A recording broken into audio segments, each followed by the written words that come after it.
तो दोस्तों आज मैं एक्सप्लेन करने वाली हूँ एक बहुत ही बेहतरीन मूवी समर कैंप को।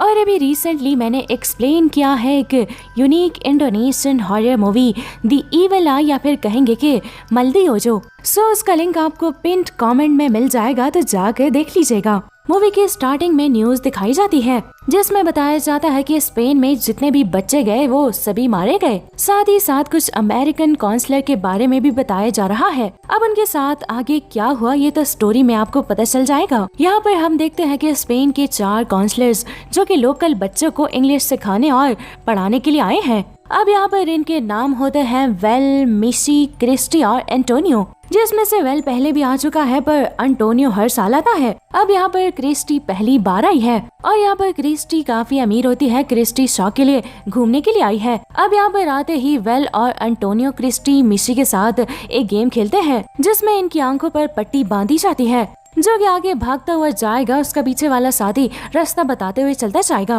और इसी दौरान आगे वालों की आंखों के साथ हाथ भी बांध दिए जाएंगे। यानी कि दोस्तों ये पूरा गेम ट्रस्ट का है जो कि एंटोनियो सबको खिलाता है। पर प्रॉब्लम ये है कि क्रिस्टी को ये गेम पसंद नहीं आती, इसलिए उसकी मिशी से बहस हो जाती है। अब इसलिए मिशी क्रिस्टी की आंख और हाथ बंधे हुए ही गाड़ी में आके बैठ जाती है और अब क्रिस्टी को कुछ भी दिखाई नहीं देता, इसलिए वो एक आदमी से चलते हुए टकरा जाती है। वो आदमी क्रिस्टी के हाथ की रस्सी काट के चला जाता है। जब क्रिस्टी की आंख खुलती है तो देखती है कि वेल और एंटोनियो उसको ढूंढते हुए आए हैं, इसलिए वो रस्सी वाली बात मजाक में समझ के चली जाती है। इसके बाद भी सारे लोग एंटोनियो की गार्डियंस में चले जाते हैं। एंटोनियो यहाँ पहले भी कहीं बार आ चुका है। फिर इन लोगों का सामना होता है एक पागल आदमी से जो कि इनकी गाड़ी के सामने से हट ही नहीं रहा था और वो खड़ा होकर इनकी गाड़ी के सामने टॉयलेट करने लग जाता है। अब ये चीज इन चारों को बड़ी अजीब लगती है। विल को तो गुस्सा भी आ जाता है और वो इस आदमी को सबक सिखाने निकल जाता है, लेकिन एंटोनियो उसको रोकता है। वो कहता है कि ये सब करने का टाइम हमारे पास नहीं है। अब इसके बाद इनकी गाड़ी की विंडो के सामने एक लड़का पैसे की मांग करता है, जिसे इग्नोर करके ये सब आगे बढ़ जाते हैं क्योंकि एंटोनियो कोई भी मुसीबत में नहीं पड़ना चाहता था। एंटोनियो इनके बारे में बताता है कि मैं यहाँ पहले भी आया था और मैंने इनकी आर्मी को देखा था, ये लोग नशा करते रहते हैं और जो पानी कैंप में आता है इन्होंने उसके साथ भी छेड़खानी करी थी और तब से ही उसमें पानी नहीं आ रहा। ये सारी बातें सुनकर क्रिस्टी फिर से अपसेट हो जाती है। क्रिस्टी को इन चीजों की आदत नहीं थी और नहाने के लिए पानी नहीं होगा, इस बात से उसको और भी गुस्सा आ जाता है। अब मिशी उसको समर कैंप में पहुँच कर बताती है कि देखो सब कुछ ठीक हो जाएगा और हम सबको एक दूसरे के साथ अच्छे से रहना होगा। और अब इसी तरह इन सब की फिर से दोस्ती हो जाती है। और अब कैंप पहुंचने के थोड़ी देर बाद मिशी को अकेला बाहर बैठा देख एंटोनियो उसके पास जाता है और यहाँ की सारी बातें बताता है और मिशी को बताता है कि पिछली बार जब वेल यहाँ पे आया था तो वो एक साथ 2 लड़कियों के साथ चक्कर चला रहा था। मैं तुम्हें इसलिए बता रहा हूँ कि तुम उससे दूर रहना। और अब एंटोनियो मिशी को पार्क दिखाने के लिए लेकर जाता है जहाँ काफी जानवर होते हैं, यानी कि खरगोश, बकरी वगैरह होते हैं और इनके साथ साथ यहाँ पर 2 कुत्ते भी होते हैं। अब इस जगह का केयर टेकर जेवियर उसे बताता है कि दोनों डॉग्स में से एक जो फीमेल डॉग है उसे अचानक पता नहीं क्या हो गया है और पता नहीं वो किस तरह से बर्ताव कर रही है और वो काफी परेशान हो रही है। उस फीमेल डॉग को देखने विल और क्रिस्टी भी आ जाते हैं और लड़कियों को इम्प्रेस करने के लिए विल उस फीमेल डॉग के पास चला जाता है। बाकी सभी लोग उसको रोक रहे होते हैं कि मत जाओ, पर उसको अंदाजा नहीं होता कि फीमेल डॉग इस पर हमला कर देगी। फीमेल डॉग विल के हाथ को अपने मुंह में पकड़ लेती है और जब वो विल को नहीं छोड़ती तो जेवियर उसका गला काट देता है और वो मर जाती है। फिर उसकी जान बच जाती है। अब एंटोनियो क्रिस्टी को इंजेक्शन लाने के लिए कहता है। अब सभी लोग वापस जाने लगते हैं, जहाँ से पानी नहीं आ रहा था वहाँ से पानी आने लग जाता है। अब ये सब देखकर खुश हो जाते हैं। एंटोनियो माहौल को अच्छा करने के लिए पानी से खेलने लग जाता है। ये देखकर सभी लोगों को बहुत खुशी होती है और जो सब कुछ पहले हो चुका था वो सब कुछ भूल जाते हैं। लेकिन अब रात के खाने के टाइम अचानक से एंटोनियो को पता नहीं क्या हो जाता है। वो वेल पे आके अटैक करने लग जाता है, जिससे वेल रोकने की कोशिश करता है। वेल अपने आप को बचाने के चक्कर में एंटोनियो को गलती से मार डालता है। एंटोनियो के मुंह से काले रंग का खून निकलता है। आवाज सुन के क्रिस्टीन के पास आती है कि क्या हुआ। वो विल के हाथ में गन देखती है और सामने एंटोनियो की लाश देखकर कि विल ने एंटोनियो को मार डाला है। यहाँ पर वेल क्रिस्टी को समझाने की बहुत कोशिश करता है, लेकिन क्रिस्टी वहाँ से भाग जाती है सीधा मिसी के पास और वो मिसी को गाड़ी स्टार्ट करने को कहती है। जो उसने देखा वो सब बता देती है। मिसी को कुछ भी समझ में नहीं आ रहा था, फिर भी गाड़ी स्टार्ट कर देती है। अब इतने में विल आकर इनको समझाने लगता है, मैंने कुछ भी नहीं किया। क्रिस्टी मिसी को कहती है कि अभी फौरन यहाँ से चलो। वो दोनों विल को छोड़कर आगे चली जाती हैं। अब आगे जाकर मिसी की आंखों में भी पोलिन चला जाता है, अब जिसकी वजह से वो आंखें मलने लग जाती है और अब मिसी की आंखों से काला खून निकलने लग जाता है एंटोनियो की तरह। वो अचानक से क्रिस्टी पर हमला कर देती है। क्रिस्टी को लगता है कि वो भी मुझे मार डालेगी और अब यहाँ पे मिशी ने सीट बेल्ट पहनी हुई थी और क्रिस्टी मिशी से बचकर गाड़ी से भाग जाती है और मिशी भी गाड़ी से उतर कर बाहर आ जाती है। वो फिर से क्रिस्टी पर हमला कर देती है, तभी वहाँ विल आ जाता है। वो मिशी को बहुत रोकने की कोशिश करता है, पर विल को देखकर क्रिस्टी और परेशान हो जाती है, वहाँ से डर के भाग जाती है। विल क्रिस्टी की मदद करने के लिए आया था। विल मिशी को बांध देता है, लेकिन तभी फिर मिशी बेहोश हो जाती है। विल मिशी को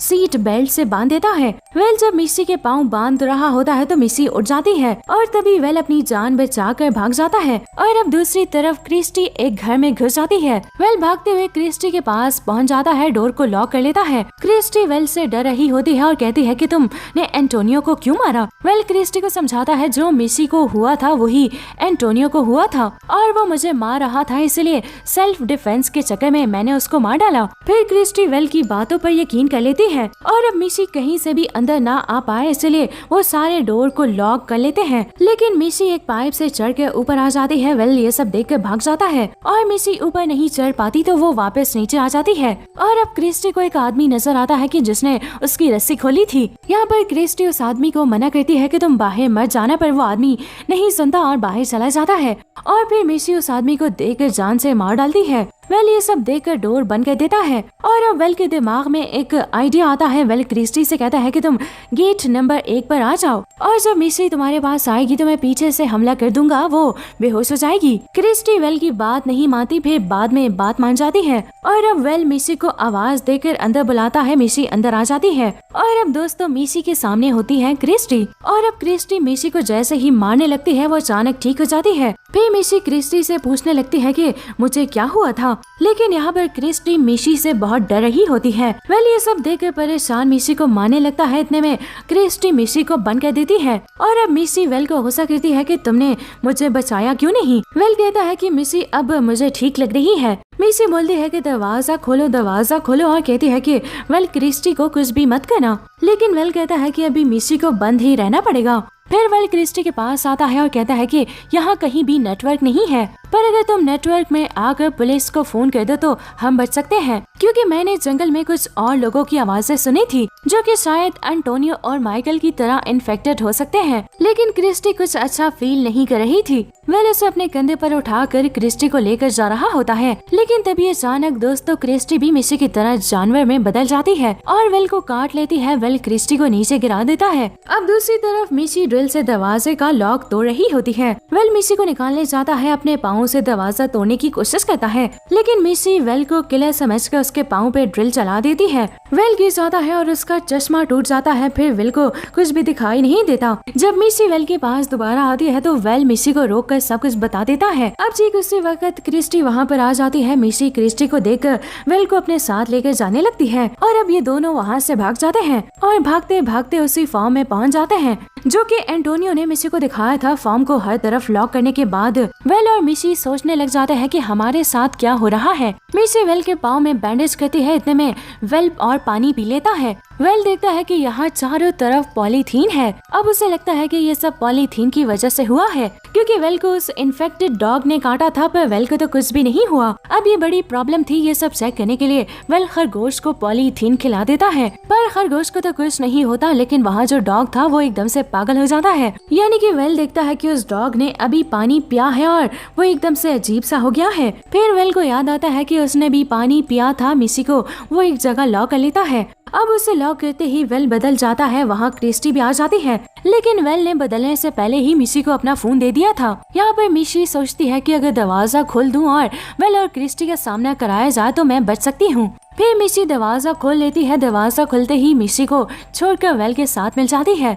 मतलब कि इन्फेक्टेड पर्सन पर हमला नहीं करते। अब मिसी वहाँ से भाग जाती है और बाहर आकर पानी के पास मशरूम देखती है। फिर उसे वेल की आवाज आती है जो उसे ढूंढ रहा था। और अब इन सभी के दौरान क्रिस्टी ठीक हो जाती है। वेल का ये रूप देखकर क्रिस्टी दूसरे रास्ते से निकल जाती है और यहाँ पर मिसी 911 पर कॉल मिलाती है, पर कोई कॉल नहीं उठाता। फिर वो किसी तरह जेवियर को फोन मिलाकर सब कुछ बता देती है। फिर जेवियर उसे कहता है कि मैं आ रहा हूँ और उसके बाद मिसी अपने माँ से भी बात करती है। फिर 911 की कॉल आती है। कॉल की आवाज सुनकर विल मिसी के पास आ जाता है और तभी डर के मारे मिसी मोबाइल दूर फेंक देती है जहाँ क्रिस्टी बैठी हुई थी। विल क्रिस्टी को देखकर उसके पीछे पड़ जाता है और अब क्रिस्टी बिल्कुल ठीक हो गई थी, इसलिए वो वहाँ से भाग जाती है। लेकिन विल का चश्मा टूट गया था, इसलिए उसको वहाँ कुछ भी दिखाई नहीं देता। मगर वहाँ पर उसी टाइम जेवियर आ जाता है। विल उसे मार देता है और फिर मिसी और क्रिस्टी आपस में लड़ने लग जाती हैं। लेकिन फिर कुछ ही देर बाद दोनों ठीक हो जाते हैं। यहाँ पर जेवियर को मारकर वेल भी ठीक हो जाता है और पूछता है कि